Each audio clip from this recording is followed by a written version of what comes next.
Good morning all. आज जो class twelfth में हिंदी काव्य में आज हम लोग पढ़ेंगे सामान्य हिंदी में पहला चैप्टर अयोध्या सिंह उपाध्याय हरिऔध और साहित्य हिंदी से तीसरा चैप्टर है अयोध्या सिंह उपाध्याय हरिऔध। पवन दूतिका। देखिए पवन दूतिका। बैठी खिन्न एक दिवस वे गेह में थी अकेले, आके आंसू द्रग युगल में थे धरा को भिगोते। आई धीरे इस सदन में पुष्प सगंध को ले, प्रातः वाली सुपवन इस काल वातायनों से। सुपवन मतलब सुगंधित वायु, वातायन मतलब खिड़कियां। वातायन मतलब खिड़कियां। ये एक दिन राधा जी जो है अपने घर में अकेली बैठी रहती हैं। राधा जी यही जानते ही हैं राधा जी को। कृष्ण के लीला में, कृष्ण के वियोग में एक दिन घर में अकेली बैठी रहती हैं, कुछ सोचती रहती हैं और उनकी आंखों से स्वतः अपने आप आंसू निकलता रहता है। कृष्ण जी के विरह यानी कृष्ण को याद करके उनके आंखों में आंसू निकलता है स्वतः। तभी प्रातःकालीन पवन धीरे धीरे सुगंधित वायु बहने लगती है, धीरे धीरे मीठी मीठी हवा बहने लगती है और वह राधा जी के दुख को और बढ़ाती है। धीरे धीरे राधा जी के पास जाती है, वह उनके दुख को और बढ़ा देती है। तो फिर राधा जी उसी पवन को अपना दूत बनाकर, अपनी दूतिका बनाकर कृष्ण जी के पास एक संदेशा भिजवाना चाहती हैं। ये उसी का वर्णन है। देखिए क्या है। देखिए, बैठी खिन्न एक दिवस थी गेह में थी अकेले। गेह मतलब घर, गेह माने घर। एक दिन राधा, खिन्न मतलब उदासी। एक दिन राधा उदासी से परिपूर्ण घर में अकेली बैठी हुई थी। दिवस मतलब दिन। एक दिन राधा जी उदासी से भरपूर या जी कहीं उदास होकर अपने घर पर अकेले बैठी हुई थी। आंखें आंसू द्रग युगल में थी धरा को भिगोती। उनकी आंखें आंसुओं से परिपूर्ण थी। उनकी आंखों से आंसू निकल रहे थे। तभी उनकी आंखों से आंसू निकलते हुए, उनकी आंखों से आंसू आकर या निकल कर दोनों आंखों को सजल बना रहे थे, भिगो रहे थे। और वह दोनों आंखों को सजल बना रहे थे धारा को भिगोते, यानी आंखों की धारा जो थी वो धारा इन पृथ्वी तक बह रही थी। आई धीरे इस सदन में पुष्प सगंध को लेके, प्रातः वाली सुपवन इसी काल वातायनों में। इसी समय प्रातःकालीन सुगंधित पवन, इसी समय प्रातःकाल सुगंधित पवन रोशनदानों यानी खिड़कियों से होकर भीतर आई। खिड़कियों से होकर भीतर आई। खिड़कियों से होकर भीतर आई। फिर से समझ लीजिए पहला वाला अच्छे से, थोड़ा कम समझ में आया होगा।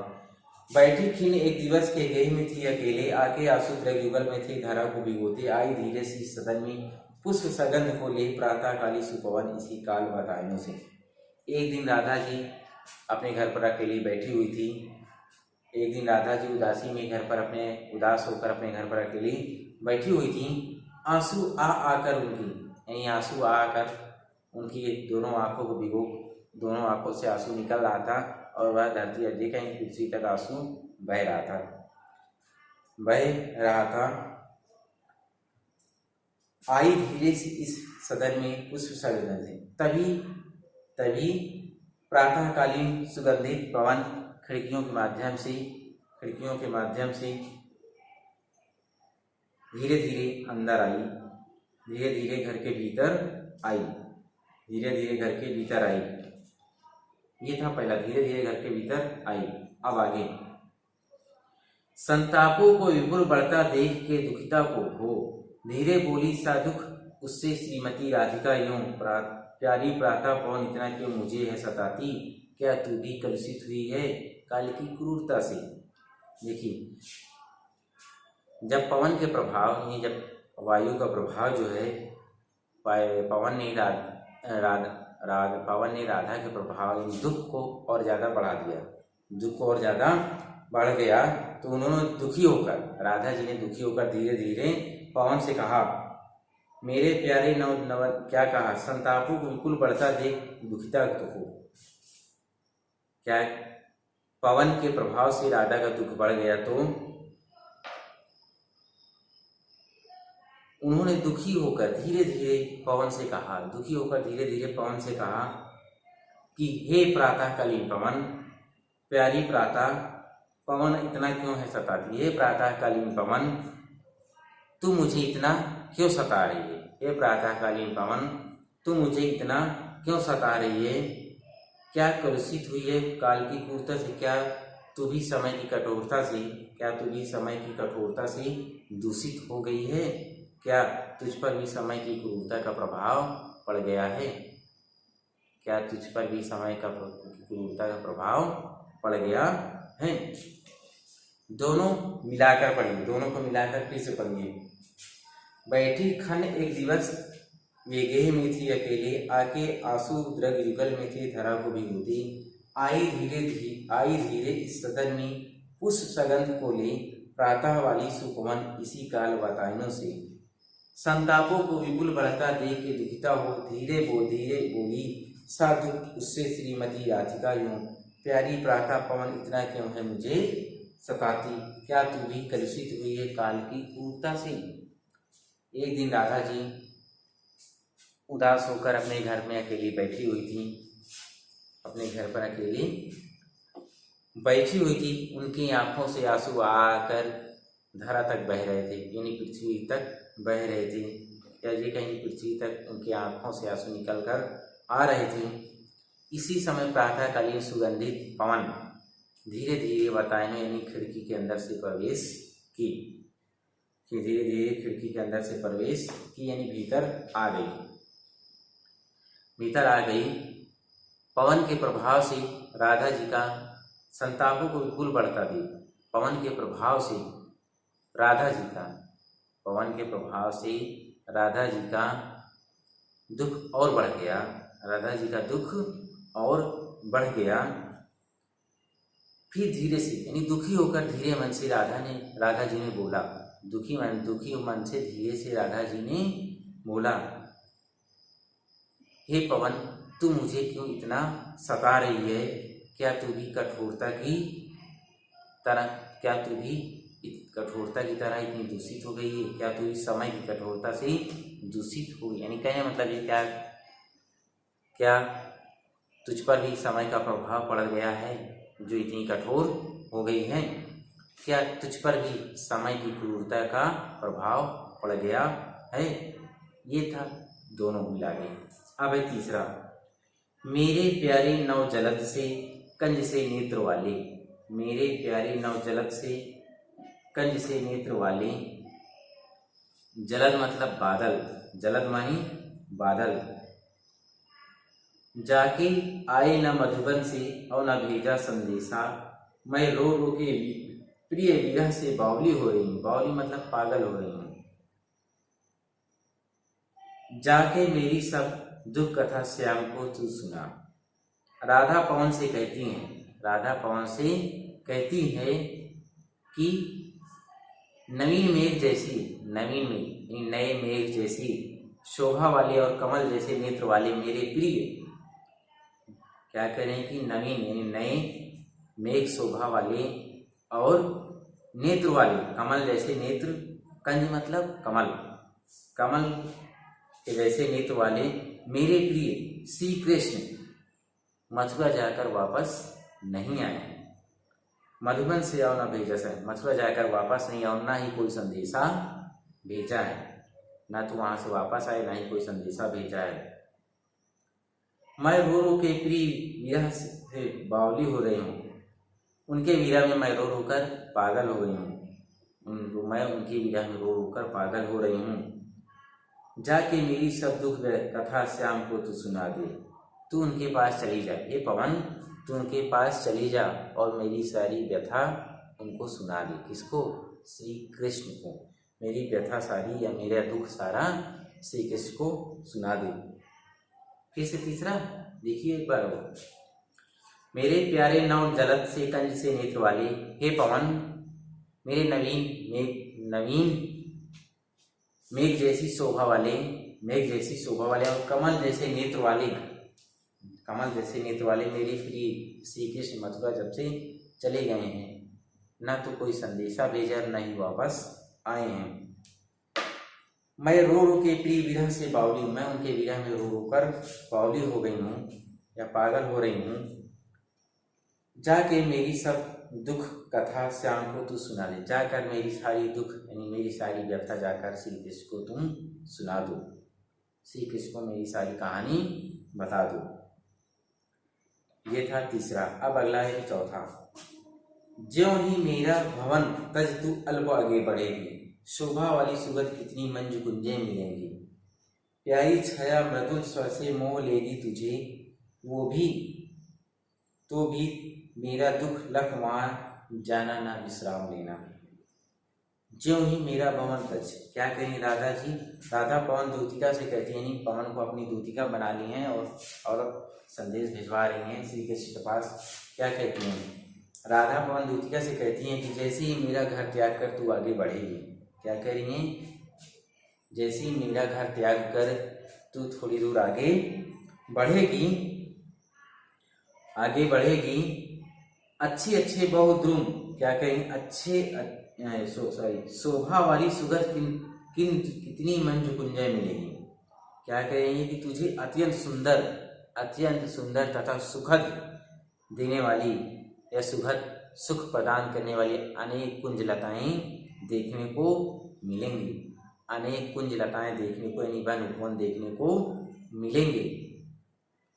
प्यारी छाया मृदुल स्वर से मोह लेगी तुझे, कह रहे हैं कि उसकी छाया बड़ी शीतल तथा आकर्षक है, यानी जो आगे कुंज या वन उपवन मिलेंगे उसकी छाया बहुत शीतल है, बहुत आकर्षक है। और क्या करेंगे, प्यारी छाया मृदुल स्वर से मोह लेगी तुझे, और पक्षियों के चहकने से वहाँ सुंदर सुंदर मधुर मधुर ध्वनियाँ निकलती हैं, सुंदर मधुर ध्वनियाँ निकलती हैं, जो अपने गुणों से दूसरों को अपनी ओर आकर्षित कर लेती हैं, जो अपने इन गुणों के कारण तुझे मोहित कर लेंगी या तुझे आकर्षित करेंगी। लेकिन तो भी मेरा दुख लख वहाँ जाना ना विश्राम है, तो भी तुम मेरा दुख याद कर लेना और वहाँ विश्राम करने के लिए रुक मत जाना, और वहाँ विश्राम करने के लिए रुक मत जाना। ज्यों ही मेरा, देखिए फिर से, ज्यों ही मेरा भवन तज तू अल्प आगे बढ़ेगी। राधा जी पवन दूतिका से कहती हैं जैसे ही मेरा घर त्याग कर तू थोड़ी दूर आगे बढ़ेगी, अच्छे शोभा वाली सुगंध किंतु मंजू कुंज मिलेंगी। क्या करेंगे, अत्यंत शोभायमान अत्यंत सुंदर और आकर्षक कुंजों की छाया मिलेगी, पक्षियों की वहाँ चहचहाने की मधुर ध्वनियाँ सुनाई देंगी, जो तुझे वह अपनी ओर आकर्षित करेंगी, मोहित करेंगी। परंतु तू इन सबको देखकर वहाँ रुक मत जाना, अगर रुकने का मन करे तो मेरे दुखों को तुम याद कर लेना, और मेरे दुखों को याद करके वहाँ रुकना नहीं। ये था चौथा। अब देखिए पांचवा।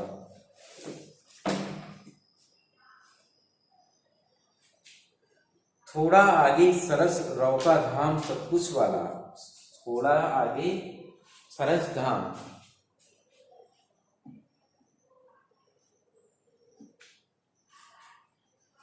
थोड़ा आगे सरस रौका धाम सतपुष्प वाला, अच्छे बहुद्रुम लतावन सौंदर्यशाली, प्यारा वृंदा विपिन मन को मुग्ध गारी मिलेगा। आना जाना इस विपिन से मुँह माना ना होना, मुँह माना मतलब मोहित ना होना, मुँह मतलब मोहित, सरस मतलब मधुर, रौ मतलब शब्द, रौ माने शब्द। ये क्या है, राधा ने पवन से कहा, यानी अपनी दूतिका को चेतावनी दे रही है, तरीके से समझा बुझा कर भेज रही है कि तू कहीं रुकना नहीं, सीधे जाकर श्री कृष्ण से मेरा दुखड़ा यानी मेरी जो कहानी है, मेरा जो विरह व्यथा है उसको जाकर बताना। तुम रास्ते में कहीं इधर उधर भटकना नहीं, रुकना नहीं, रास्ते में तुम्हें ये जो कठिनाइयाँ होंगी या ये जो परेशानियाँ, ये लोग तुम्हें मोहित करेंगे, आकर्षित करेंगे, लेकिन तुम उनकी ओर आकर्षित मत होना, मोहित मत होना, कहीं रुक मत जाना। ये सब पवन को समझाकर राधा जी भेज रही हैं। देखिए आगे क्या समझाती हैं। थोड़ा आगे सरस रौका धाम सतपुष्प वाला, अच्छे अच्छे बहुद्रुम लतावन सौंदर्यशाली, प्यारा वृंदा विपिन मन को मुग्धकारी मिलेगा, आना जाना इस विपिन पे मोह महाना न होना। क्या कहेंगे? राधा ने पवन से कहा कि थोड़ा ही आगे जाने पर, थोड़ा ही आगे चलने पर तुझे अत्यंत मनोरम वृंदावन मिलेगा। क्या मिलेगा? कहें तुझे थोड़ा से आगे जाने पर तुझे अत्यंत मनोरम मन को हरने वाला वृंदावन मिलेगा, वृंदावन मिलेगा। उसमें पक्षियों का मधुर संगीत गूंज करता है, उसमें पक्षियों का संगीत मधुर संगीत गूंज करता है, गूंजा करता है सॉरी, मधुर फूलों से, सतपुष्प वाला यानी मधुर फूलों से वह लदा हुआ है, मधुर फूलों से वह लदा रहता है। प्यारा वृंदावन मन को मुग्धकारी मिलेगा, अच्छे अच्छे बहुद्रुम लतावन सौंदर्य चलिकर, उसमें बहुत सुंदर सुंदर वृक्ष, बहुत सुंदर सुंदर वृक्ष तथा लताएं हैं, बहुत सुंदर सुंदर वृक्ष तथा लताएं हैं। तू उस वन में इधर उधर भ्रमण करना, तू उस वन में इधर उधर भ्रमण करना, घूमना, देखना, सब कुछ देख लेना, सुंदर सुंदर चीजें, किंतु मोहित होकर वहां रुक मत जाना, किंतु आकर्षित होकर वहां रुकना नहीं। जाते जाते अगर, अगला है, जाते जाते अगर पथ में क्लांत कोई दिखावे, जाते जाते अगर पथ में क्लांत कोई दिखावे, तो जाके सन्निकर उसकी क्लांतियों को मिटाना। कह रहे राधा कहती है कि हे पवन, जाते जाते मार्ग में यदि तुझे कोई क्लांत मतलब थका हुआ, क्लांत माने थका हुआ, उत्ताप माने होता है गर्मी। राधा कहती है हे पवन, जाते जाते यदि मार्ग में कोई तुझे थका हुआ दिखाई दे, थका हुआ दिखाई दे, थका हुआ हो, दुखी और व्यक्ति दिखाई दे, होने विकृत, क्या कह रहा है, तो जाके सन्निकट उसके क्लांतियों को मिटाना, तो तू उसके निकट जाकर उसके दुखों को मिटा देना, उसके दुखों को दूर कर देना। धीरे धीरे परस करके गाद उत्ताप होना, धीरे धीरे उसके शरीर को स्पर्श करना और उसको उत्ताप अर्थात उसकी गर्मी को शांत कर देना या दूर कर देना। सदगंधों से श्रमित जन को हर्षितों सा बनाना, अपनी सुगंध से उस थके हुए व्यक्ति को प्रसन्न कर देना, अपनी सुगंधों से उस दुखी व्यक्ति को प्रसन्न कर देना। ये तक 6 हुए, आई होप आपको समझ में आ रहा होगा। 6 हो गए हैं। देखिए इन 6 को हम लोग एक बार फिर से रिवीजन करेंगे। अभी इन 6 को हम लोग फिर से पढ़ेंगे, 6 हर क्लास में पढ़ेंगे, 6 हर क्लास में पढ़ेंगे थोड़ा थोड़ा करके, ताकि अच्छे से समझ में आ जाए। इसको हम लोग फिर से अभी रिवाइज करते हैं थोड़ा से फिर से एक बार, ताकि आप लोगों को अच्छे से समझ में आ जाए, क्योंकि ये आप लोगों का क्लास 12 है। देखें फिर से, पहले से फिर से पढ़ते हैं अच्छे से। बैठी खिन एक दिवस बेगेह में थी अकेले, आके आंसू द्रग युगल में थी धरा को भिगोती। एक दिन उदास होकर राधा जी अपने घर में अकेले बैठी हुई थीं। उनकी दोनों आंखों से आंसू आकर पृथ्वी यानी धारा तक बह रहे थे। ये कहें कि उनके दोनों आंखों से आंसू निकलकर पृथ्वी तक आ रहे थे, यानी यहाँ से निकलकर वो आंसू बह रहे थे। आई धीरे इस सदन में पुष्प सगंध को ले, प्रातः वाली सुपवन इसी काल वातायनों से। तभी जब वो बैठी थी, तभी प्रातःकालीन सुगंधित पवन खिड़कियों से अंदर प्रवेश करती हुई उनके पास आई। किनके पास? राधा जी के पास आई। ये था पहला। अब है दूसरा।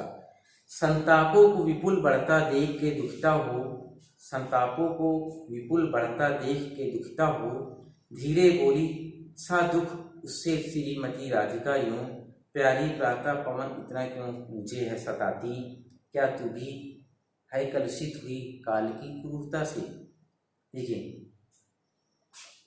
जब क्या संतापों को पवन के प्रभाव से, जब पवन अंदर आ गई यानी पवन अंदर आई, पवन के प्रभाव से राधा जी का दुख और बढ़ गया, राधा जी का दुख और बढ़ गया। और राधा जी ने फिर धीरे धीरे बोला, राधा जी ने दुखी होकर धीरे मन से बोला, प्यारी प्रातः पवन, ये प्यारी प्रातः तू मुझे क्यों सता, प्यारी प्रातः पवन मुझे तू क्यों सता रही है, मुझे तू क्यों सता रही, क्या तू भी समय की कठोरता से कलुषित हो गई है, क्या तू भी समय की कठोरता से दूषित हो गई है। कहने का मतलब यह है कि समय देखकर तू भी इतनी कठोर हो गई है। क्या तुझ पर भी समय की क्रूरता का प्रभाव पड़ गया है। ये था दूसरा। अब पढ़ेंगे तीसरा क्या है, मेरे प्यारे नवजलद से कन से नेत्र वाली, जाके आए न मधुबन से और न भेजा संदेशा। मेरे प्यारे नवजलद से कन से नेत्र वाली, जाके आए न मधुबन से और न भेजा संदेशा। हे पवन, राधा पवन को दूतिका बनाकर कृष्ण के पास भेजना चाहती हैं, भिजवाती हैं, और वो क्या करेंगे, देखिए क्या करेंगे कि राधा पवन से कहती हैं कि नवीन मेघ जैसी शोभा वाली, क्या कहेंगे कि प्यारे नवजलद, यानी नवीन, नव मतलब नए नवीन मेघ शोभा वाले, जिस प्रकार नए बादल शोभायमान होते, सुंदर होते, उसी प्रकार किसको कह रहे हैं, श्री कृष्ण को, नवीन मेघ शोभा वाले और कमल के समान नेत्र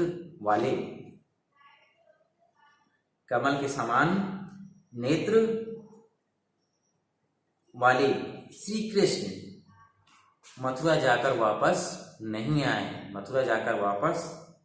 आए हैं, जाके आए न मधुबन से और न भेजा, जब से वो मथुरा गए हैं वापस नहीं आए, ना ही कोई संदेश भेजा है।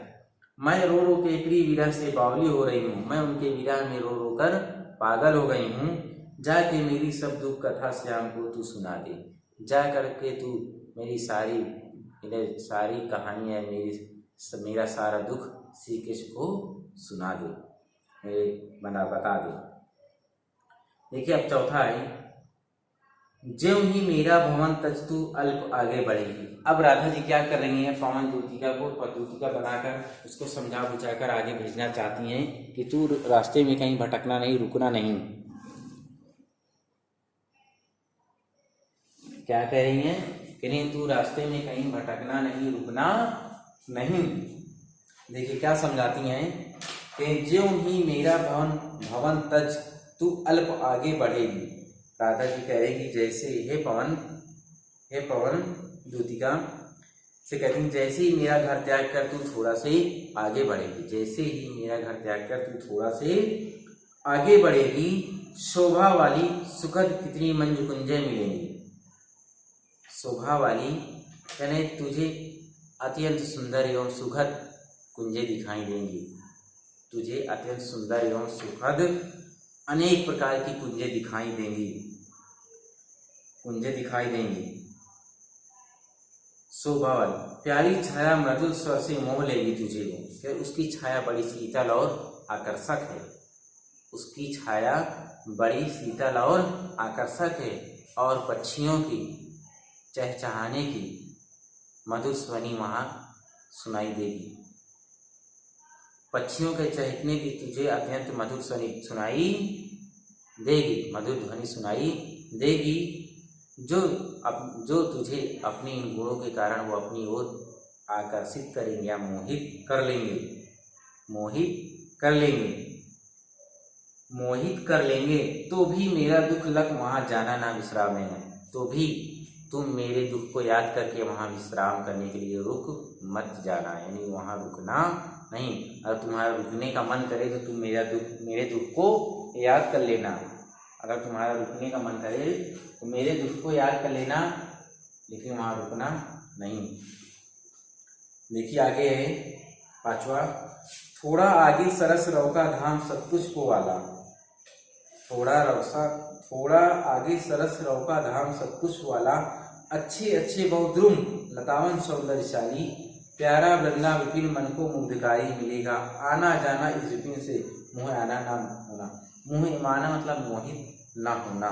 सरस माने मधुर, रव माने शांत होता है।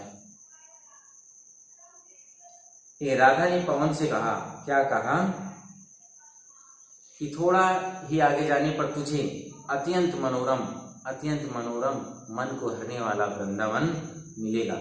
उसमें पक्षियों का संगीत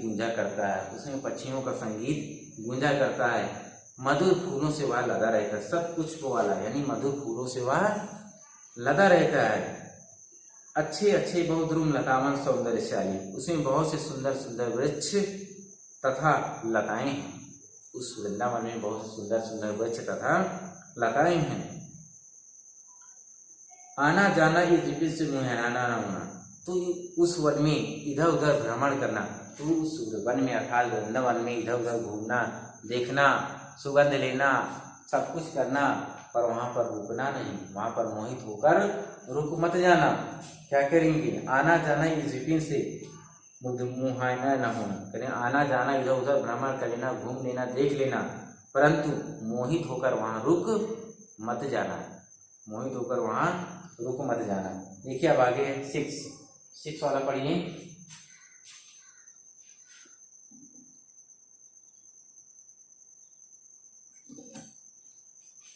देखिए 6 वाला क्या है? जाते जाते अगर पथ में क्लांत कोई दिखावे,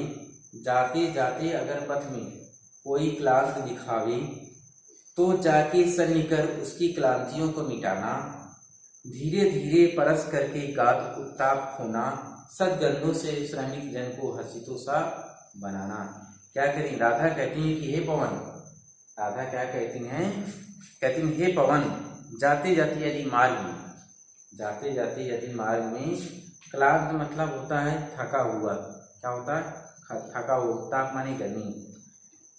राधा कहती है हे पवन, जाते जाते यदि मार्ग में तुझे कोई थका हुआ व्यक्ति दिखाई दे, या थका हुआ दुखी कोई व्यक्ति दिखाई दे, तो जाके सन्निकट उसकी क्लांतियों को मिटाना, तो निकट जाकर उसके दुखों को मिटाना, तो पास जाकर उसके दुखों को दूर करना या मिटाना, धीरे धीरे परस करके गात उत्ताप होना, धीरे धीरे उसके शरीर का स्पर्श करके उसकी गर्मी को दूर करना, धीरे धीरे उसके शरीर को स्पर्श करके धीरे धीरे परस मतलब स्पर्श करना। क्या करना? स्पर्श करना। धीरे धीरे उसके शरीर को स्पर्श करके उसकी गर्मी को शांत करना या दूर करना। सदगंधों से श्रमित जन को हर्षितों सा बनाना। सदगंधों अर्थात अपनी सुगंध से उस थके हुए व्यक्ति को प्रसन्न कर देना। अपनी सुगंध से थके हुए इस व्यक्ति को प्रसन्न कर देना। ये थे 6 हो गए हैं। मुझे उम्मीद है शायद आप लोगों को समझ में आया होगा। इसके बाद जो आगे 7वां है वह अब अगले दिन पढ़ाया जाएगा। इन 6 को आपको रिवीजन करना है फिर से, और इनको हो सके तो इन पीछे अगर देखिएगा दिया होगा क्वेश्चन आंसर जो भी दिया रहता है, इन 6 में जितने आपने 6 पढ़े हैं, इन 6 में से अगर दिया है क्वेश्चन आंसर में, आपको इनमें से कम 3 करने हैं। ठीक है? जैसे बैठी खिन एक दिवस में इसका दिया हुआ है, ये आपको इसके सारे क्वेश्चन आंसर आपको कंप्लीट करने हैं। और इसमें क्या करना है? अयोध्या सिंह उपाध्याय हरिऔध जीवन परिचय लिखना है। जीवन परिचय में क्या क्या आएगा? अच्छे से पढ़िएगा हिंदी, हल्के में मत लीजिएगा। आपको यहाँ आप लोग समझिएगा। जीवन परिचय लिखिएगा। जीवन परिचय में इनका जन्म कब और कहाँ हुआ, इनका जन्म कब और कहाँ हुआ, इनकी शिक्षा दीक्षा, इनके माता पिता कौन थे, और फिर अंत में इनकी मृत्यु कब हुई। ये जीवन परिचय के अंतर्गत इतना सब आता है। और क्या लिखेंगे? साहित्यिक परिचय। साहित्यिक परिचय यानी साहित्य में इनका क्या योगदान है, साहित्य में हिंदी साहित्य में क्या योगदान है, ये सब इसमें लिखेंगे। और क्या है? इनकी रचनाएं लिखेंगे, और क्या लिखेंगे? भाषा शैली लिखेंगे, भाषा शैली में वैसे 2 प्रकार की शैली होती है। एक होती है कला पक्ष और एक होती है भाव पक्ष। चाहे तो इन दोनों के हेडिंग डालना क्या अलग लीजिएगा, कला पक्ष भाव पक्ष, चाहे तो एक ही निकल लीजिएगा आपकी भाषा शैली। और इसके अलावा लास्ट में एक और हेडिंग होती है, ये लास्ट में साहित्य में स्थान। साहित्य में स्थान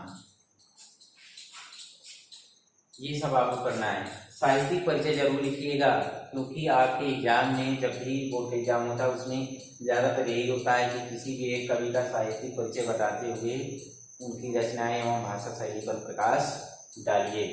तो साहित्यिक परिचय सभी का लिखना है, सीमा परिचय सभी का लिखना है, चाहिए पूछिए रचनाएं और भाषा शैली इतना पूछता है।